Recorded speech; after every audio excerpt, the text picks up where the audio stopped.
queens and everything in between. Welcome back to my channel and Happy New Year. Fingers crossed that this one is much better. Welcome back. I am so sorry I've not been posting in the last few months, maybe. It's been a hard time for everyone. I've been busy and I've had lots of things to do, but nonetheless, I am back. Today, I would like to steer in a bit of a different direction. If you saw my first ever video, I explained that I am a really big Broadway fan, specifically a musical theater fan, which brings me to the exciting topic of today.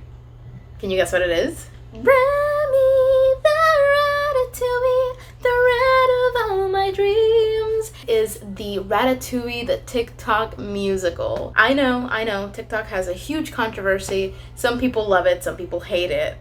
I haven't seen someone in between. But that is a production that came about completely because I believe some creators are professionals, but others were just big musical theater fans and began creating content for the hypothetical Ratatouille musical, which lo and behold turned out to be so good that actual Broadway producers heard of it, wanted it to happen, and it did. It actually premiered, I believe it was yesterday. So it premiered January 1st, start the year off right, and it actually costed anywhere from $5 to $50 to get a ticket for the virtual musical that actually helps support the Actors Fund.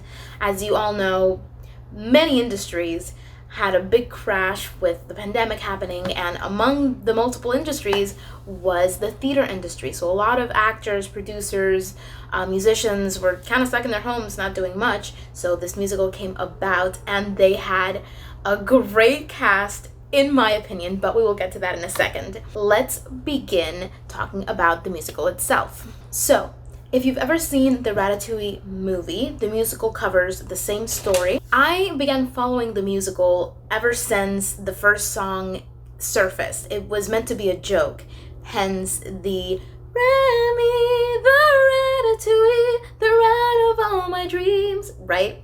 That began as a joke. And people kept adding on to it. Creators kept adding on to that to a point where the musical had set design, it had costumes, it has a playbill, which you can find online at ratatouille.com. I'll link it down below so in case you want to see it.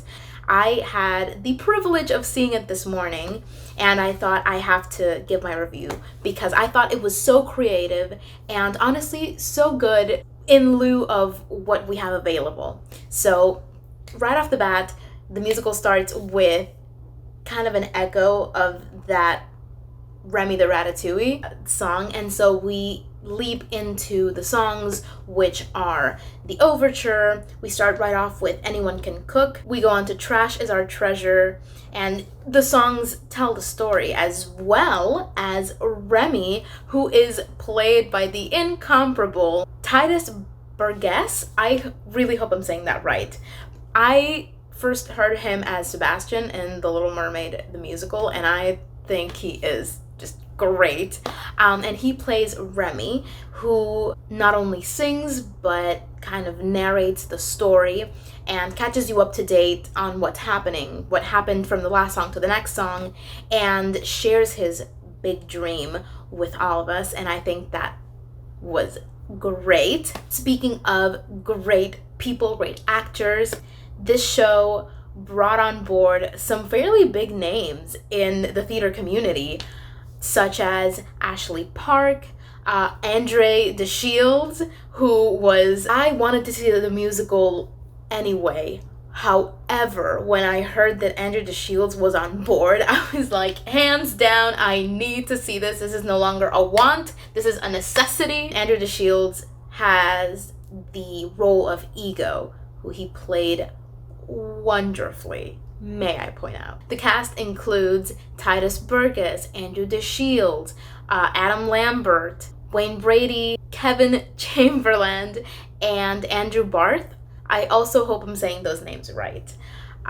They were an amazing cast, along with some TikTok creators, which was so great to see. The show was worked on by both professional and the TikTok creators, and the TikTok creators were given credit for their original songs, which was amazing to see.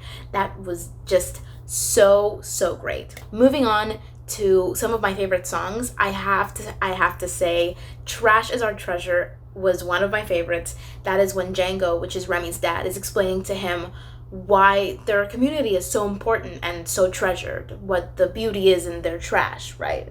Hence the title of the song. That was so good. Wayne Brady did an amazing job, and he did, I believe, his own makeup, which was really cute. Another one of my favorite songs, if not possibly my favorite song, because it got me teary-eyed, is Remember My Name, which is when Remy is explaining why cooking is so important to him, and he's dreaming of seeing a restaurant with his own name. And Titus did beautifully. Just hands down awesome. Also, A Rat's Way of Life. Adam Lambert did a beautiful Emile. Beautiful. And it just clicked together so well. Even if you haven't watched the movie, you can still appreciate the musical. Which brings me to another great character. So Chef Skinner is played by Mari Testa. And at first I thought I saw it was a woman, and I was like, oh, I wonder if that's gonna affect the performance, because we always think of Chef Skinner as a male. I was so wrong.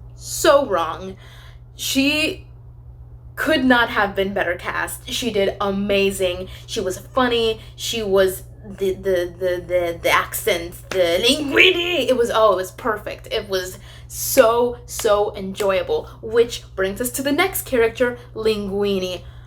My God. I had heard Andrew Barth in his role in Dear Evan Hansen, and he has a beautiful voice. His voice is so clean and effortless.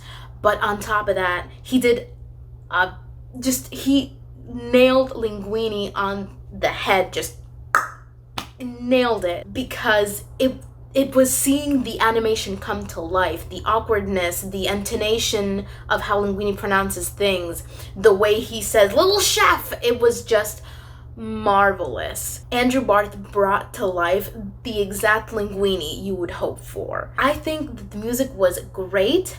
However, I looked it up on Spotify and I could not find past album for the Ratatouille, the TikTok musical. So if anyone knows if that's available anywhere online, let me know in the comments below, because I'd be really interested to jam out to the Ratatouille musical in the shower. So please let me know if you know where I can find that. Now, in the last bit, I would like to talk a little bit about items that I was, I guess, hoping for and I didn't see. I thought that it was great that they did different choreographies. However, I thought there'd be a little bit more dancers. The way the musical was set up, it was really smart how they placed the screens, and it was really cool to see those effects. I was hoping to see a few more dancers and maybe a backup chorus. For example, the song Skinner sings, "I Knew I Smelled a Rat," would be just even more perfect if we had like an ensemble behind it, because he says Linguini, you can have the ensemble, oh Linguini, I've got you now, he's got you now. It would be marvelous, but then again, that's my opinion. I just think it would have given it that cherry on top. Which brings me to the next part, which would be costuming and makeup. Now, I'm fully aware that each actor and each dancer did their own makeup and their own artistic decisions, I'm guessing, kind of based off what the director would have told them. But I was hoping that the cast who were rats would have had at least like the button nose and the whiskers painted on, or the little ears. Kind of like the dancers did, because I was fully able to imagine the characters as rats, but I think it would have been a little fun touch to it, kind of like what Wayne Brady did. I was so happy that he took Django to heart so well. I was super happy with that. But I would have liked to see maybe a little bit more makeup integration into the show. As far as costumings, they were great. They were exactly on point. I appreciate the props that Ashley Park used in the kitchen tango. They were so funny. It was so good. She did a marvelous performance as Colette. And her French accent, I don't know if it was fully genuine. I do know friends who are French, and it depends, I guess, where they're from, how thick their accent is.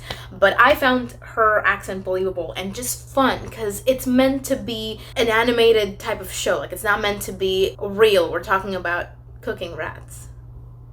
Come on. No, not cooking the rats. Oh God, no. Rats that cook. Please understand that I meant rats that cook. Anyway, the last item that I would point out, and I guess it depends on who did the editing, and I'm not mad about it. I was just hoping for a little touch more.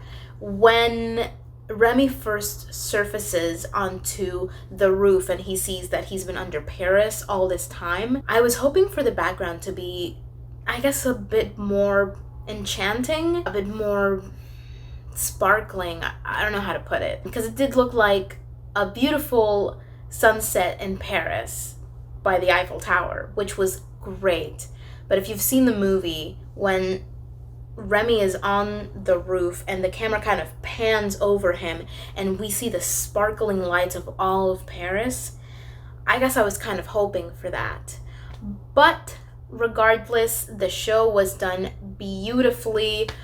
The actors did great, and I would love to have that soundtrack on repeat over and over again. If you haven't checked it out, please do, and give a little support to the Actors Fund. The least you could give are $5. That's what I paid for my ticket, and I still enjoyed it so much. So I definitely recommend it. It's not the big Broadway productions that we're used to, but the sound quality and the creativeness and just the fun and the witty banter of the show is honestly really good.